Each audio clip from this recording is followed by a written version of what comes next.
I'm outside in an AMG, right outside, TT, two-turn baby girl, you know me, still. Hey you guys, welcome to a brand new YouTube video. We are in full swing in 2023 and I am ready to bring you quality, motivational uploads every week. Like, we taking it up, okay?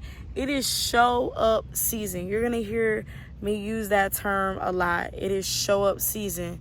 And you may be like, what does that mean?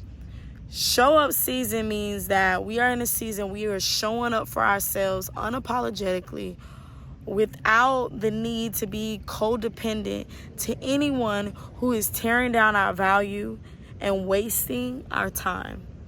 It is time for you to step into your show up season. I'm in my show up season, and I'm going to get into how lonely it's gotten in this show up season. Stay tuned. Speaking of show up seasons, I am here to tell you it gets lonely in your show up seasons. You can feel very isolated. You're going to see that best friends you've known for over 15 years will start departing and for no reason come out of your life.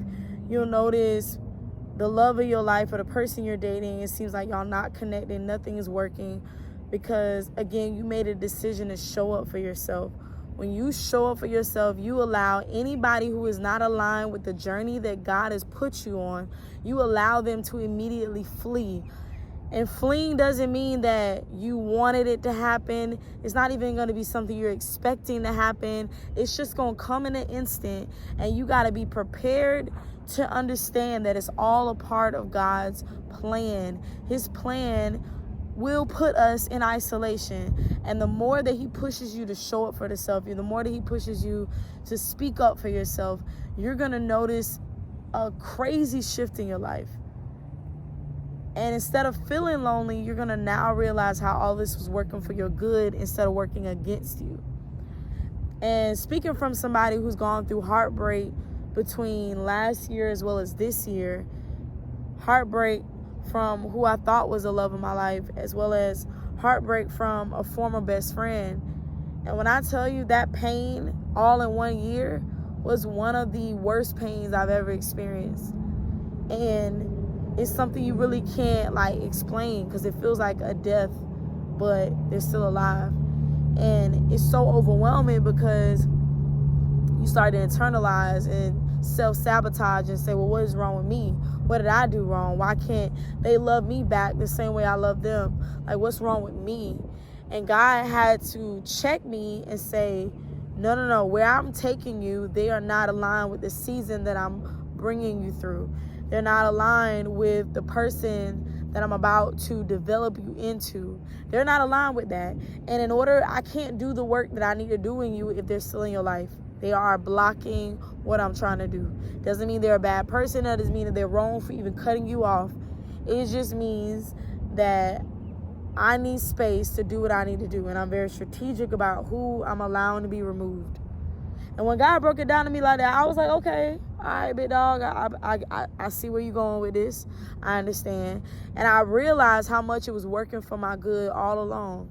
All of that heartbreak, all of that confusion was working for my good. And when I started taking myself out on dates and pouring into my self-care, my maintenance, journaling, making sure my fitness journey, I lost over 40 pounds since October till now in April of 2023. So God has been good. God has been faithful. And he's about to push me into this business venture that I've never been an entrepreneur, but it's about to happen this year. So y'all pray for me. And he's allowing me to show up for myself in a way that I've never done before. And so I challenge you right now, wherever you are, wherever you're watching, whatever you're going through right now, I challenge you to pick one thing a day that you love. Commit to doing one thing a day that you love, that brings you joy, peace. It could be going to the park. It could be going to a certain restaurant, eating a certain food, spending time with your kids, with your man, with your girl. Like, whatever that is, do one thing you love every day. Do it for yourself. And notice how, especially if you're single, anybody trying to come into your space, they can already see that I can't come into her space half doing it, because I see how much she pours into herself. When a man sees you pouring into yourself, sis, he knows how to come into your life in order. But when he sees you wobbly and all over the place with yourself, he like, oh, let me test my love. Let me see what she about. Now, some of them will still try you even when you put together and doing what you need to do. They'll still come in you and play in your face. And that's when you got to block them immediately, so they already know she ain't the one nor the two, okay? I had to learn that this year, baby, this year. So, I know I'm ranting to y'all, but I'm really going to challenge you to do one thing a day that you love. Tell me how it's going. DM me, message me, comment me. Let me know how this journey is going. What's the one thing a day that you want to do? Like I took myself to the movies last night, and it was amazing, and it felt good. And I have committed to morning workouts. Like I'll do 5 and 6 a.m. workouts now, or at least 8 a.m. or earlier. And that's something I was never doing. I was never a morning person. Now I can finally say I'm a morning person. Like my body's wired to get up in the morning and do something productive with myself. So, yeah. So I challenge you to do something that you love. Don't sit in this single season sulking and crying over somebody who God has already showed you multiple times is not your person. And focus on being the person you need to be for yourself. The same thing, all the things you wanted him to do, all the things you wanted her to do, sir, do it for you first. Because when you do it for you, you won't accept anybody coming in your life on some rocky ground, on some shaky stuff, on some confusing stuff.